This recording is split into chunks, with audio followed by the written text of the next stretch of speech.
ಮಧ್ಯಂತರ ಜಾಮೀನು ವಿಸ್ತರಣೆಗೆ ಅರ್ಜಿ ಹಾಕಿದ್ದೇವೆ. ಬೇಲ್ ವಿಸ್ತರಣೆ ಅರ್ಜಿ ಬಗ್ಗೆ ಡಿಸೆಂಬರ್ 11ಕ್ಕೆ ದರ್ಶನ್ಗೆ ಸರ್ಜರಿ ಅಂತೆ. ಕೋರ್ಟ್ನ ಮುಂದೆ ಇದೀಗ ಈ ವಿಚಾರವನ್ನ ಪ್ರಸ್ತಾಪ ಮಾಡಿದ್ದಾರೆ ಸಿ.ವಿ. ನಾಗೇಶ್. ಅಲ್ಲಿಗೆ ರಿಪಬ್ಲಿಕ್ ಕನ್ನಡ ಅನುಮಾನ ವ್ಯಕ್ತಪಡಿಸಿದ್ದು ಬಹುತೇಕ ನಿಜ ಆಯ್ತು. 11ನೇ ತಾರೀಕು ದರ್ಶನ್ಗೆ ಆಪರೇಷನ್. ಈ ಮೆಡಿಕಲ್ ಬೇಲ್ನ ಅವಧಿ ಮುಗಿದಾದ ನಂತರದಲ್ಲಿ ಆಪರೇಷನ್ ನ ಡೇಟ್ ಫಿಕ್ಸ್ ಆಗಬಹುದು ಅನ್ನೋ ಅನುಮಾನವನ್ನ ರಿಪಬ್ಲಿಕ್ ಕನ್ನಡ ವ್ಯಕ್ತಪಡಿಸಿತ್ತು. ಹಂಗೆ ಆಗಿದೆ ಬಹುತೇಕ. ಡಿಸೆಂಬರ್ 11ಕ್ಕೆ ದರ್ಶನ್ಗೆ ಸರ್ಜರಿ ಅಂತೆ. ಹೀಗಾಗಿ ಮೆಡಿಕಲ್ ಬೇಲ್ನ ಅವಧಿ ಏನಿದೆಯಲ್ಲ, ಮಧ್ಯಂತರ ಜಾಮೀನು ಅವಧಿ, ಅದರ ವಿಸ್ತರಣೆಗೂ ಕೂಡ ನಾವು ಅರ್ಜಿಯನ್ನ ಹಾಕೊಂಡಿದ್ದೇವೆ ಪ್ರತ್ಯೇಕವಾಗಿ ಅಂತ ಹೇಳಿ ಸಿ.ವಿ. ನಾಗೇಶ್ ಅವರು ವಾದ ಮಂಡಿಸಿದ್ದಾರೆ. ಮತ್ತೆ ಇಷ್ಟು ದಿನ ಯಾಕೆ ಆಗಿಲ್ಲ ಅನ್ನೋದನ್ನು ಕೂಡ ತಿಳಿಸಿದ್ದಾರೆ. ದರ್ಶನ್ ರೆಡಿ ಇದ್ರು, ಆದ್ರೆ BP ಕಂಟ್ರೋಲ್ ಸಿಗ್ತಾ ಇರಲಿಲ್ಲ. ಆಪರೇಷನ್ ಮಾಡೋದಕ್ಕೆ ಸಿದ್ಧರಿದ್ರು, ಆಪರೇಷನ್ ಮಾಡಿಸಿಕೊಳ್ಳೋದಕ್ಕೆ ದರ್ಶನ್ ಕೂಡ ರೆಡಿ ಇದ್ರು, ಆದ್ರೆ BP ವೇರಿಯೇಷನ್ ಆಗ್ತಾ ಇತ್ತು. ಈಗ ಡೇಟ್ ತಿಳಿಸಿದ್ದಾರೆ, ಡಿಸೆಂಬರ್ 11ನೇ ತಾರೀಕು ದರ್ಶನ್ಗೆ ಸರ್ಜರಿ ಅಂತೇಳಿ. 10ನೇ ತಾರೀಕು ಮಧ್ಯಂತರ ಜಾಮೀನಿನ ಅವಧಿ ಮುಕ್ತಾಯ ಆಗುತ್ತೆ, 11ನೇ ತಾರೀಕು ಸರ್ಜರಿ ಮಾಡ್ತಾರೆ. ಈಗ ಕೋರ್ಟ್ನ ವಿವೇಚನೆ ಬಿಟ್ಟಿರುತ್ತದೆ. 100% ನ್ಯಾಯಾಲಯ ಇದನ್ನೆಲ್ಲವನ್ನ ಕೂಡ ಗಮನಿಸಿರುತ್ತೆ. ತನಿಖಾಧಿಕಾರಿಗಳು ಕೂಡ ಗಮನಿಸಿರ್ತಾರೆ. ಏನೇನಾಗಿದೆ ಹಾಸ್ಪಿಟಲ್ ಒಳಗಡೆ, ವೈದ್ಯರು ನೀಡ್ತಿರುವ ಕಾರಣದಲ್ಲಿ ಎಷ್ಟು ಸತ್ಯಾಂಶ ಇದೆ, ಇಲ್ಲೇನಾದ್ರೂ ಒಳಸಂಚು ನಡೆದಿದೆಯಾ, ಇದೆಲ್ಲವನ್ನ ಕೂಡ ಗಮನಿಸಿರುತ್ತೆ ನ್ಯಾಯಾಲಯ ಹಾಗೆ ತನಿಖಾಧಿಕಾರಿಗಳು. ಅದೆಲ್ಲವನ್ನ ಗಮನಿಸಿ ಈ ಮಧ್ಯಂತರ ಜಾಮೀನಿನ ಅವಧಿಯನ್ನ ವಿಸ್ತರಣೆ ಮಾಡಬೇಕಾ ಬೇಡವಾ. ಯಾವತ್ತು ಡಿಸೆಂಬರ್ 11ನೇ ತಾರೀಕು ದರ್ಶನ್ಗೆ ಸರ್ಜರಿ ಏನು, 10ನೇ ತಾರೀಕು ಮಧ್ಯಂತರ ಜಾಮೀನು ಅವಧಿ ಮುಕ್ತಾಯ ಆಗುತ್ತೆ, 11ನೇ ತಾರೀಕು ಅವರು ಕೋರ್ಟ್ಗೆ ಹೋಗಬೇಕು, ಕೋರ್ಟ್ ಮುಂದೆ ಹಾಜರಾಗಬೇಕು. ಕೋರ್ಟ್ ಮುಂದೆ ಹಾಜರಾಗ್ತಾರಾ ಅಥವಾ ಆಪರೇಷನ್ ಮಾಡಿಸ್ಕೊಳ್ತಾರಾ? ಕುತೂಹಲ. ವೈದ್ಯರಿಗೆ ಇವತ್ತೇ ಆಪರೇಷನ್ಗೆ ಸೂಚಿಸಿದ್ದಕ್ಕೆ ಆಗೋದಿಲ್ಲ. ಡಿಸೆಂಬರ್ 11ನೇ ತಾರೀಕು ದರ್ಶನ್ಗೆ ಸರ್ಜರಿ ಆಗುತ್ತೆ ಅಂತ ವಾದವನ್ನ ಮುಂದುವರೆಸಿದ್ದಾರೆ. ವೈದ್ಯರಿಗೆ ಇವತ್ತೇ ಮಾಡ್ಬಿಡಿ, ಈಗಲೇ ಮಾಡಿಬಿಡಿ ಆಪರೇಷನ್ ಅಂತೇಳಿ ಹೇಳೋದಕ್ಕೆ ಸಾಧ್ಯ ಇಲ್ಲ ಅಂತೇಳಿ. ಇಷ್ಟು ದಿನ BP ಸಮಸ್ಯೆ ಇತ್ತು, ಆದ್ರೆ 11ನೇ ತಾರೀಕು ಸರಿ ಹೋಗಿರುತ್ತೆ. Under control BP, blood pressure under control ಇದೆ ಅನ್ನೋದು ಗೊತ್ತಾಗಿದೆ. ವಾದ ಮಂಡನೆ ಮಾಡ್ತಿರೋದು ಹೇಗೆ ಅಂತಂದ್ರೆ, ನೀವು ಹೇಳ್ಬೋದು ಕೋರ್ಟ್ನ ಅವಧಿ ಇಷ್ಟೇ ಇರೋದು, ಹಂಗಾಗಿ ಅಷ್ಟರೊಳಗೆ ಮಾಡ್ಬಿಡಿ ಆಪರೇಷನ್ ಅಂತ. ಆದ್ರೆ ವೈದ್ಯರಿಗೆ ನಾವು ಹಂಗೆ ಒತ್ತಡ ಹೇರೋಕ್ಕಾಗಲ್ಲ. ವೈದ್ಯರು ದೇಹದ ಬೇರೆ ಬೇರೆ ಪರಿಸ್ಥಿತಿಗಳನ್ನ ಗಮನಿಸಿ ಅವ್ರು ಡೇಟ್ ಕೊಡ್ತಾರೆ, ಇಂಥ ದಿನ ಸರ್ಜರಿ ಮಾಡೋಣ ಅಂತ. 11ನೇ ತಾರೀಕು ಡೇಟ್ ಕೊಟ್ಟಿದ್ದಾರೆ, ಅವತ್ತೇ ಸರ್ಜರಿ ಆಗೋದು. ಮಧ್ಯಂತರ ಜಾಮೀನು ಅಂತ್ಯದ ದಿನವೇ ಆಪರೇಷನ್. ಡಿಸೆಂಬರ್ 11ನೇ ತಾರೀಕು ದರ್ಶನ್ ಬೇಲ್ ಅವಧಿ ಅಂತ್ಯವಾಗುತ್ತೆ. ಮಧ್ಯಂತರ ಜಾಮೀನು ಅಂದ್ರೆ 10ನೇ ತಾರೀಕುವರೆಗೂ ಅವಕಾಶ ಇದೆ, 11ಕ್ಕೆ ಹೋಗ್ಬೇಕು. 11ನೇ ತಾರೀಕು ಕೋರ್ಟ್ ಮುಂದೆ ಅವರು ಹಾಜರಾಗಬೇಕು, ಅಲ್ಲಿಗೆ ಎಂಡ್ ಆಗುತ್ತೆ. ಬಟ್ ಅಲ್ಲಿ ಕೋರ್ಟ್ ಮುಂದೆ ನಿಲ್ಲೋರು ಆಪರೇಷನ್ ಥಿಯೇಟರ್ ಅಲ್ಲಿ ಇರ್ತಾರೆ. ಈಗ ಕೋರ್ಟ್ನ ವಿವೇಚನೆ ಬಿಟ್ಟಿರುತ್ತೆ.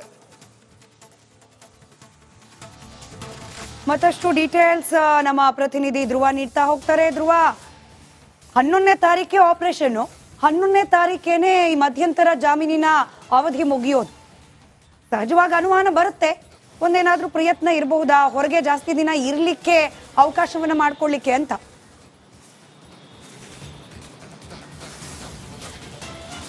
ಸ್ಮಿತಾ, ಖಂಡಿತವಾಗ್ಲೂ ಇದೇ ಒಂದು ಅನುಮಾನ ಸದ್ಯ ಈ ಡಿಫೆನ್ಸ್ ವಕೀಲರಿಗೂ ಕೂಡ ಕಾಡ್ತಾ ಇರುವಂತದ್ದು. ಮುಖ್ಯವಾಗಿ ದರ್ಶನ್ ಅವರು ಕಳೆದ 6 ವಾರಗಳಿಂದ ಕೂಡ ಆಸ್ಪತ್ರೆಗೆ ದಾಖಲಾಗಿದ್ದಾರೆ. ಮಧ್ಯಂತರ ಬೇಲ್ ಕೂಡ ಸಿಕ್ಕಿತ್ತು, ಆದ್ರೆ ಮೆಡಿಕಲ್ ಗ್ರೌಂಡ್ ಮೇಲೆ ಬಂದವರು ಸರ್ಜರಿಯನ್ನ ಮಾಡಿಸ್ಕೊಂಡಿರ್ಲಿಲ್ಲ. ಯಾವಾಗ ಈ ಸರ್ಜರಿ ಅಂದ್ರೆ ಈ ಮೆಡಿಕಲ್ ಬೇಲ್ ಅಂತ್ಯವಾಗುತ್ತೋ ಅದೇ ದಿನ ಇವರು ಸರ್ಜರಿಯನ್ನ ಮಾಡಿಸ್ಕೊಳ್ಳಿಕ್ಕೆ ಈಗ ದಿನಾಂಕ ಫಿಕ್ಸ್ ಮಾಡಿದ್ದಾರೆ. ಇದರಲ್ಲಿ ಕನ್ಫರ್ಮ್ ಆಗಿ ಗೊತ್ತಾಗುತ್ತೆ, ನಟ ದರ್ಶನ್ ಅವರು ಈಗ ಸರ್ಜರಿಯನ್ನ ಮಾಡಿಸ್ಕೊಂಡ್ರೆ ಮಧ್ಯಂತರ ಜಾಮೀನು ಇನ್ನೊಂದಿಷ್ಟು ದಿನ ಮುಂದೋಗುತ್ತೆ ಅಂತ. ಈಗ ವೈದ್ಯರು ಕೂಡ ತಿಳಿಸಿರುವಂತೆ ಈ ಸರ್ಜರಿ ಏನಾದ್ರೂ ಆಯ್ತು ಅಂತ ಹೇಳಿದ್ರೆ ದರ್ಶನ್ ಅವರಿಗೆ 3 ರಿಂದ 4 ತಿಂಗಳು ರೆಸ್ಟ್ ಬೇಕಾಗುತ್ತೆ. ಹೀಗಾಗಿ ಸರ್ಜರಿಯ ಮೊರೆ ಹೋಗಿದ್ದಾರೆ. ಈಗ ಆಲ್ರೆಡಿ 6 ವಾರಗಳು ಇವರು ಚಿಕಿತ್ಸೆಯನ್ನ ಪಡ್ಕೊಂಡು ಆಸ್ಪತ್ರೆಯಲ್ಲಿ ಕಳೆದ್ರು.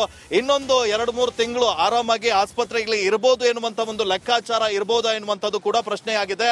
ಸದ್ಯ ಇಷ್ಟು ದಿನ ಅವರಿಗೆ ಯಾಕೆ ಸಮಸ್ಯೆ ಆಯ್ತು ಅಂತ ಕೂಡ ಸಿ.ವಿ. ನಾಗೇಶ್ ಅವರು ನ್ಯಾಯಮೂರ್ತಿಗಳ ಮುಂದೆ ಮಾಹಿತಿಯನ್ನ ಕೂಡ ನೀಡ್ತಾ ಇದ್ರು. BP ವೇರಿಯೇಷನ್ ವೇರಿಯೇಷನ್ ಇತ್ತು. ಹೀಗಾಗಿ ದರ್ಶನ್ ಅವರಿಗೆ ಚಿಕಿತ್ಸೆಯನ್ನ ಅವ್ರ ಆಪರೇಷನ್ ಮಾಡ್ಲಿಕ್ಕಾಗಿಲ್ಲ. ಅವರು ಒಪ್ಪಿದ್ರು ಕೂಡ ಅವರಿಗೆ ಸರ್ಜರಿಯನ್ನ ಮಾಡ್ಲಿಕ್ಕಾಗಿಲ್ಲ. ಈಗ ಎಲ್ಲ ಕೂಡ ನಾರ್ಮಲ್ ಆಗಿದೆ. 11ನೇ ತಾರೀಕು ಅವರಿಗೆ ಆಪರೇಷನ್ ಅನ್ನ ಮಾಡ್ತೀವಿ. BJS ಆಸ್ಪತ್ರೆಯಲ್ಲಿ ದರ್ಶನ್ ಅವರಿಗೆ ಆಪರೇಷನ್ ಕೂಡ ನಡೆಯುತ್ತೆ. ಆದ್ರೆ ಅವತ್ತೇ ಕೋರ್ಟ್ ಇದೆ. ಈ ಮಧ್ಯಂತರ ಜಾಮೀನು ಅರ್ಜಿ ಮುಕ್ತಾಯ ಆಗ್ತಾ ಇದ್ದ ಹಾಗೆ ಆರೋಪಿ ಕೂಡ ಈ ನ್ಯಾಯಾಧೀಶರ ಮುಂದೆ, ನ್ಯಾಯಮೂರ್ತಿಗಳ ಮುಂದೆ ಹಾಜರಾಗಬೇಕು.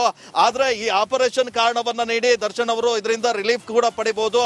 ಅಲ್ಲದೆ ಸರ್ಜರಿ ಆಗ್ತಾ ಇದೆ ಅಂತ ಒಂದು ರಿಪೋರ್ಟ್ ಅನ್ನ ಕೂಡ ಸಲ್ಲಿಕೆ ಮಾಡಿದ್ರೆ, ಒಂದು ವೇಳೆ ನ್ಯಾಯಮೂರ್ತಿಗಳ ವಿವೇಚನೆಗೆ ಇದು ಬಿಟ್ಟಿರುವಂತಹ ವಿಚಾರ ಒಪ್ಪಿಗೆಯನ್ನ ನೀಡಿದ್ರು ಅಂತ ಹೇಳಿದ್ರೆ, ದರ್ಶನ್ ಅವರಿಗೆ ಆಪರೇಷನ್ ಅವಧಿ ನಂತರ ಬೆಡ್ ರೆಸ್ಟ್ ಎಷ್ಟು ದಿನ ಬೇಕು ಅಷ್ಟು ದಿನಗಳ ಕಾಲ ಅವರಿಗೆ ಇದು ಮಧ್ಯಂತರ ಜಾಮೀನು ಸಿಗುವಂತಹ ಸಾಧ್ಯತೆಗಳು ಇದ್ದಾವೆ. ಆದ್ರೆ ಆ ವರದಿಯನ್ನ ಪರಿಶೀಲನೆ ನಡೆಸಿ ನಂತರ ನ್ಯಾಯಮೂರ್ತಿಗಳ ತೀರ್ಮಾನದ ನಂತರವೇ ಇವರಿಗೆ ಈ ಮಧ್ಯಂತರ ಜಾಮೀನು ಮುಕ್ತಾಯವಾಗುತ್ತಾ, ಬಳ್ಳಾರಿ ಜೈಲಿಗೆ ಹೋಗ್ತಾರಾ ಅಥವಾ ಆಸ್ಪತ್ರೆಯಲ್ಲೇ ಈ ಕಾಲ ಕಳಿತಾರ ಎನ್ನುವಂಥದ್ದನ್ನ ಕೂಡ ನೋಡ್ತಾ ಹೋಗ್ಬೇಕು. ಸದ್ಯ BJS ಆಸ್ಪತ್ರೆಯಲ್ಲಿ ಚಿಕಿತ್ಸೆಯನ್ನ ಧ್ರುವ ಹಾಗೆ ಸಂಪರ್ಕದಲ್ಲೇರಿ, ಮತ್ತೆ ನಿಮ್ಮನ್ನ ಸಂಪರ್ಕ ಮಾಡ್ತೀವಿ.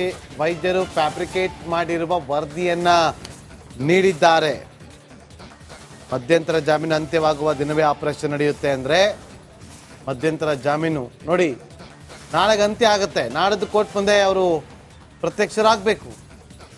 ಆದರೆ ವೈದ್ಯರು ಫ್ಯಾಬ್ರಿಕೇಟ್ ಮಾಡಿರುವ ವರದಿಯನ್ನ ನೀಡಿದ್ದಾರೆ ಅಂತೇಳಿ ಇಲ್ಲಿ ವಾದವನ್ನ ಮಂಡನೆ ಮಾಡಲಾಗಿದೆ. ದರ್ಶನ್ ಪರ CV ನಾಗೇಶ್ ಅವರು ಮಧ್ಯಂತರ ಜಾಮೀನು ಅಂತ್ಯದ ದಿನವೇ ಆಪರೇಷನ್ ಫ್ಯಾಬ್ರಿಕೇಟ್ ಮಾಡಿದ್ದಾರೆ ಅನ್ನೋದು ಇಲ್ಲಿ ವಾದ. ಮತ್ತಷ್ಟು ಅಪ್ಡೇಟ್ಸ್ ಇದೆ ವಿಚಾರಕ್ಕೆ ಸಂಬಂಧಪಟ್ಟಂತೆ ಮುಂದುವರಿಯುತ್ತೆ ಚಿಕ್ಕ ಬ್ರೇಕ್ ಆದ್ಮೇಲೆ.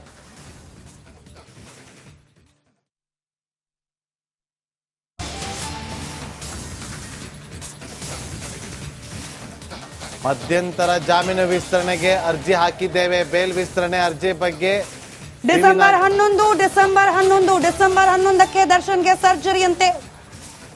ಕೋರ್ಟ್ನ ಮುಂದೆ ಇದೀಗ ಈ ವಿಚಾರವನ್ನ ಪ್ರಸ್ತಾಪ ಮಾಡಿದ್ದಾರೆ CV ನಾಗೇಶ್. ಅಲ್ಲಿಗೆ ರಿಪಬ್ಲಿಕ್ ಕನ್ನಡ ಅನುಮಾನ ವ್ಯಕ್ತಪಡಿಸಿದ್ದು ಬಹುತೇಕ ನಿಜ ಆಯ್ತು. 11ನೇ ತಾರೀಕು ದರ್ಶನ್ಗೆ ಆಪರೇಷನ್. ಈ ಮೆಡಿಕಲ್ ಬೇಲ್ ನ ಅವಧಿ ಮುಗಿದಾದ ನಂತರದಲ್ಲಿ ಆಪರೇಷನ್ ನ ಡೇಟ್ ಫಿಕ್ಸ್ ಆಗಬಹುದು ಅನ್ನೋ ಅನುಮಾನವನ್ನ ರಿಪಬ್ಲಿಕ್ ಕನ್ನಡ ವ್ಯಕ್ತಪಡಿಸಿತ್ತು. ಹಂಗೆ ಆಗಿದೆ ಬಹುತೇಕ. ಡಿಸೆಂಬರ್ 11ಕ್ಕೆ ದರ್ಶನ್ಗೆ ಸರ್ಜರಿ ಅಂತೆ. ಹೀಗಾಗಿ ಮೆಡಿಕಲ್ ಬೇಲ್ ನ ಅವಧಿ ಏನಿದೆಯಲ್ಲ, ಮಧ್ಯಂತರ ಜಾಮೀನು ಅವಧಿ, ಅದರ ವಿಸ್ತರಣೆಗೂ ಕೂಡ ನಾವು ಅರ್ಜಿಯನ್ನ ಹಾಕೊಂಡಿದ್ದೇವೆ ಪ್ರತ್ಯೇಕವಾಗಿ ಅಂತ ಹೇಳಿ CV ನಾಗೇಶ್ ಅವರು ವಾದ ಮಂಡಿಸಿದ್ದಾರೆ. ಮತ್ತೆ ಇಷ್ಟು ದಿನ ಯಾಕೆ ಆಗಿಲ್ಲ ಅನ್ನೋದನ್ನು ಕೂಡ ತಿಳಿಸಿದ್ದಾರೆ. ದರ್ಶನ್ ರೆಡಿ ಇದ್ರು, ಆದ್ರೆ BP ಕಂಟ್ರೋಲ್ ಸಿಗ್ತಾ ಇರಲಿಲ್ಲ.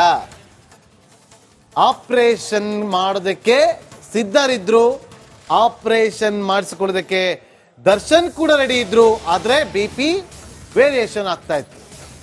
ಈಗ ಡೇಟ್ ತಿಳಿಸಿದ್ದಾರೆ. ಡಿಸೆಂಬರ್ 11ನೇ ತಾರೀಕು ದರ್ಶನ್ಗೆ ಸರ್ಜರಿ ಅಂತೇಳಿ. 10ನೇ ತಾರೀಕು ಮಧ್ಯಂತರ ಜಾಮೀನಿನ ಅವಧಿ ಮುಕ್ತಾಯ ಆಗುತ್ತೆ. 11ನೇ ತಾರೀಕು ಸರ್ಜರಿ ಮಾಡ್ತಾರೆ. ಈಗ ಕೋರ್ಟ್ನ ವಿವೇಚನೆ ಬಿಟ್ಟಿರುತ್ತದೆ. 100% ನ್ಯಾಯಾಲಯ ಇದನ್ನೆಲ್ಲವನ್ನ ಕೂಡ ಗಮನಿಸಿರುತ್ತೆ. ತನಿಖಾಧಿಕಾರಿಗಳು ಕೂಡ ಗಮನಿಸಿರ್ತಾರೆ. ಏನೇನಾಗಿದೆ ಹಾಸ್ಪಿಟಲ್ ಒಳಗಡೆ, ವೈದ್ಯರು ನೀಡ್ತಿರುವ ಕಾರಣದಲ್ಲಿ ಎಷ್ಟು ಸತ್ಯಾಂಶ ಇದೆ, ಇಲ್ಲೇನಾದ್ರೂ ಒಳಸಂಚು ನಡೆದಿದೆಯಾ, ಇದೆಲ್ಲವನ್ನ ಕೂಡ ಗಮನಿಸಿರುತ್ತೆ ನ್ಯಾಯಾಲಯ ಹಾಗೆ ತನಿಖಾಧಿಕಾರಿಗಳು. ಅದೆಲ್ಲವನ್ನ ಗಮನಿಸಿ ಈ ಮಧ್ಯಂತರ ಜಾಮೀನಿನ ಅವಧಿಯನ್ನ ವಿಸ್ತರಣೆ ಮಾಡಬೇಕಾ ಬೇಡವಾ. ಯಾವತ್ತು ಡಿಸೆಂಬರ್ 11ನೇ ತಾರೀಕು ದರ್ಶನ್ಗೆ ಸರ್ಜರಿ, ಏನು 10ನೇ ತಾರೀಕು ಮಧ್ಯಂತರ ಜಾಮೀನು ಅವಧಿ ಮುಕ್ತಾಯ ಆಗುತ್ತೆ.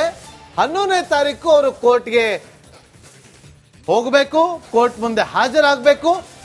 ಕೋರ್ಟ್ ಮುಂದೆ ಹಾಜರಾಗ್ತಾರಾ ಅಥವಾ ಆಪರೇಷನ್ ಮಾಡಿಸ್ಕೊಳ್ತಾರಾ? ಕುತೂಹಲ. ವೈದ್ಯರಿಗೆ ಇವತ್ತೇ ಆಪರೇಷನ್ಗೆ ಸೂಚಿಸಿದ್ದಕ್ಕೆ ಆಗೋದಿಲ್ಲ. ಡಿಸೆಂಬರ್ 11ನೇ ತಾರೀಕು ದರ್ಶನ್ಗೆ ಸರ್ಜರಿ ಆಗುತ್ತೆ ಅಂತ ವಾದವನ್ನ ಮುಂದುವರೆಸಿದ್ದಾರೆ. ವೈದ್ಯರಿಗೆ ಇವತ್ತೇ ಮಾಡ್ಬಿಡಿ, ಈಗಲೇ ಮಾಡಿಬಿಡಿ ಆಪರೇಷನ್ ಅಂತೇಳಿ ಹೇಳೋದಕ್ಕೆ ಸಾಧ್ಯ ಇಲ್ಲ ಅಂತೇಳಿ. ಇಷ್ಟು ದಿನ BP-ಯಲ್ಲಿ ಸಮಸ್ಯೆ ಇತ್ತು, ಆದ್ರೆ 11ನೇ ತಾರೀಕು ಸರಿ ಹೋಗಿರುತ್ತೆ. Under control BP, blood pressure under control ಇದೆ ಅನ್ನೋದು ಗೊತ್ತಾಗಿದೆ. ವಾದ ಮಂಡನೆ ಮಾಡ್ತಿರೋದು ಹೇಗೆ ಅಂತಂದ್ರೆ, ನೀವು ಹೇಳ್ಬೋದು ಕೋರ್ಟ್ನ ಅವಧಿ ಇಷ್ಟೇ ಇರೋದು, ಹಂಗಾಗಿ ಅಷ್ಟರೊಳಗೆ ಮಾಡ್ಬಿಡಿ ಆಪರೇಷನ್ ಅಂತ. ಆದ್ರೆ ವೈದ್ಯರಿಗೆ ನಾವು ಹಂಗೆ ಒತ್ತಡ ಹೇರೋಕ್ಕಾಗಲ್ಲ. ವೈದ್ಯರು ದೇಹದ ಬೇರೆ ಬೇರೆ ಪರಿಸ್ಥಿತಿಗಳನ್ನ ಗಮನಿಸಿ ಅವ್ರು ಡೇಟ್ ಕೊಡ್ತಾರೆ, ಇಂಥ ದಿನ ಸರ್ಜರಿ ಮಾಡೋಣ ಅಂತ. 11ನೇ ತಾರೀಕು ಡೇಟ್ ಕೊಟ್ಟಿದ್ದಾರೆ, ಅವತ್ತೇ ಸರ್ಜರಿ ಆಗೋದು. ಮಧ್ಯಂತರ ಜಾಮೀನು ಅಂತ್ಯದ ದಿನವೇ ಆಪರೇಷನ್. ಡಿಸೆಂಬರ್ 11ನೇ ತಾರೀಕು ದರ್ಶನ್ ಬೇಲ್ ಅವಧಿ ಅಂತ್ಯವಾಗುತ್ತೆ. ಮಧ್ಯಂತರ ಜಾಮೀನು ಅಂದ್ರೆ 10ನೇ ತಾರೀಕುವರೆಗೂ ಅವಕಾಶ ಇದೆ. 11ಕ್ಕೆ ಹೋಗ್ಬೇಕು. 11ನೇ ತಾರೀಕು ಕೋರ್ಟ್ ಮುಂದೆ ಅವರು ಹಾಜರಾಗಬೇಕು. ಅಲ್ಲಿಗೆ ಎಂಡ್ ಆಗುತ್ತೆ. ಬಟ್ ಅಲ್ಲಿ ಕೋರ್ಟ್ ಮುಂದೆ ನಿಲ್ಲೋರು ಆಪರೇಷನ್ ಥಿಯೇಟರ್ ಅಲ್ಲಿ ಇರ್ತಾರೆ. ಈಗ ಕೋರ್ಟ್ನ ವಿವೇಚನೆ ಬಿಟ್ಟಿರುತ್ತೆ.